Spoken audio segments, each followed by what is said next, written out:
کیا ایک مسئلے میں دوسرے امام کو فالو کر سکتے ہیں؟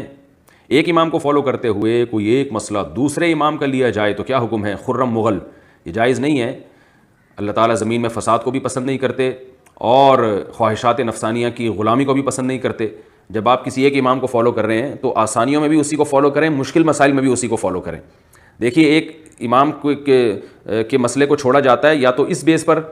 کہ آپ کو دلیل مل گئی دوسرے مذہب پہ، دوسرے مسلک کے دلیل برحق ہونے پر، تو دلیل عوام کو جب ملتی ہے تو اس کا اعتبار اس لیے نہیں ہوتا کہ عوام کے سامنے سارے دلائل نہیں ہوتے، تو یہ مجتہد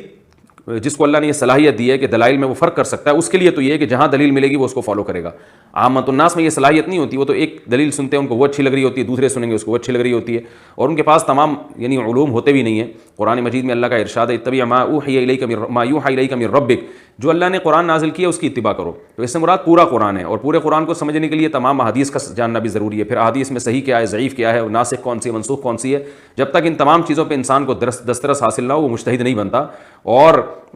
وہ ایک دلیل اس کے سامنے ہوتی ہے، دوسری اس سے اوجھل ہوتی ہے، تو اس کی غلطی کا امکان زیادہ ہے۔ تو اسی مصیبت سے بچنے کے لیے کہا جاتا ہے کہ جیسے حدیث میں ہم محدثین کو فالو کرتے ہیں، اپنی کوئی تحقیق نہیں ہوتی، تو فقہ میں